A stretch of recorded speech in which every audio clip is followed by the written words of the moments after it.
एक तरफ किसान जो है दिल्ली कूच कर रहे हैं अपनी विभिन्न मांगों को लेकर, दूसरी तरफ जयंत चौधरी जो है एनडीए में शामिल हो गए हैं। इसको लेकर बदायूं की जनता और लोगों की क्या राय है, क्या सोचते हैं, इसको लेकर बात करते हैं। आइए जानते हैं जी कि आप किसान हैं, क्या कहेंगे। मैं भारतीय किसान यूनियन टिकैत से मंडल सचिव हूँ, कृष्णोत्तर यादव। जो आप लोग इस विषय पे चर्चा कर रहे हैं, जयंत चौधरी चले गए हैं तो इससे कोई फर्क नहीं पड़ता। ये नेताओं को यहाँ फायदा दिखाई देता है, नेता वहाँ चले जाते हैं। पब्लिक जहाँ है, जहाँ जिसको वोट देना है वो वहीं वोट करेगी। नेता के जाने से और आने से कोई फर्क नहीं पड़ता जी। इस संबंध में और भी हमारे साथ कुछ लोग हैं, ये क्या सोचते हैं। जयंत चौधरी उसमें चले गए, बताएं जी। ये जब चुनावी साल आता है तो हर साल इस तरह का होता ही है जी। नेताओं को सत्ता चाहिए और सत्ता के लिए वो अपने कुछ भी नहीं देखते, अपनी सत्ता में जाना चाहते हैं। तो उनका यही है कि अभी किसान हिस्से और उससे कुछ लेना नहीं है, अपनी सत्ता चाहिए। और भी हमारे साथ कुछ लोग हैं, बुद्धिजीवी जो अधिवक्ता भी हैं जी, आप क्या कहेंगे।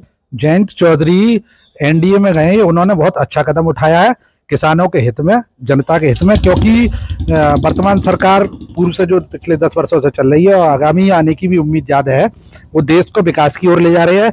और इसी क्रम में जयंत चौधरी ने एनडीए में शामिल होकर बहुत अच्छा कार्य किया। उनका जनाधार के लोग जो है, उनके जो सपोर्टर हैं, उनके दबाव में और उनकी स्वयं की कि उनका भला कर सके, जनता का, किसानों का भला कर सके, इसलिए वो एनडीए में शामिल हुए हैं। ये उनका बहुत अच्छा कदम है, स्वागत योग्य कदम है और इसके से किसानों को और पश्चिम उत्तर प्रदेश को काफी लाभ मिलेगा। आप भी कुछ कहना चाहेंगे क्या। जी, मैं अनूप शर्मा, एडवोकेट। जयंत चौधरी के बारे में जो आप कह रहे हैं, तो उसमें पश्चिमी उत्तर प्रदेश में दोनों लोगों को फायदा होगा, इसमें राष्ट्रीय लोकदल को और भाजपा को भी। अब पश्चिमी उत्तर प्रदेश में, और ये जयंत चौधरी गए नहीं है, बल्कि कहा यह जा रहा है कि उनकी घर वापसी हुई है। चौधरी चरण सिंह जी को जो भारत रत्न उन्होंने दिया है, और उसके लिए भी उन्होंने एक बयान दिया था कि अब मैं किस मुंह से मना करूं, लेकिन वो खिचड़ी पहले से ही पक रही थी।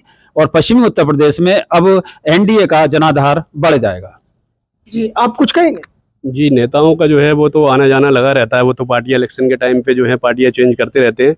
बहरहाल जो वोटर है वो इससे कोई फर्क नहीं पड़ता, वोट जिसे जहां देना है वो वहीं देगा। नहीं, आप जयंत चौधरी जो उसमें एनडीए में शामिल हुए, उसको लेकर क्या कहेंगे जी। जयंत चौधरी अगर एनडीए में शामिल हुए हैं तो वो कुछ सोच समझ के ही शामिल हुए होंगे। इन्होंने अपनी राय रखी, आप क्या सोचते हैं। उन्होंने अपना व्यक्तिगत स्वार्थ के लिए एनडीए में शामिल हो गए, और जनता की आवाज को तो अपनी पार्टी में रहकर भी उठाया जा सकता है, लेकिन वहाँ उनका अपना व्यक्तिगत स्वार्थ हल नहीं हो पा रहा था। वहाँ दोनों हल हो रहे हैं, व्यक्तिगत स्वार्थ भी है और जनता की आवाज भी उठाएंगे जी। आप कुछ मैं रामरसपाल, एडवोकेट। हर व्यक्ति स्वतंत्र है, वो भी कुछ कर सकता है, लेकिन जो एनडी चौधरी कहाँ गए हैं, उन्होंने कुछ अच्छा ही सोचा होगा, इसलिए अपने पार्टी में गए हैं जी। मैं ये कहना चाहूँगा, जयंत चौधरी जी जो एनडीए में गए हैं, उन्होंने बहुत ही गलत निर्णय लिया, क्योंकि एक थोड़े से प्रलोभन में आकर उन्होंने जो कि उनके बाबा आदरणीय स्वर्गीय चौधरी चरण सिंह जी, जो एक किसान नेता कहे जाते हैं, उन्होंने किसानों की लड़ाई लड़ी, लेकिन जयंत चौधरी ने ऐसे लोगों का साथ दिया जो किसानों के लिए खालिस्तानी, माओवादी, धर्माजीवी, परजीवी कहकर उनका अपमान करते हैं। ऐसे में जाने से उन्होंने अपनी छवि धूमिल की है और पार्टी का नुकसान किया है, और जहां गए वहां भी नुकसान होगा, निश्चित ये है। अब क्योंकि किसान और जनता जहां है वहीं रहेगी, वो कहीं नहीं जाते हैं। ऐसे लोगों की या ऐसे निर्णय लेने से कुछ नहीं होता है, वो दूसरे पलटू राम है।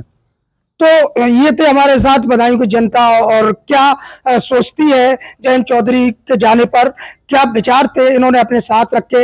एनबीटी ऑनलाइन के लिए बदायूं से सुनील मिश्रा।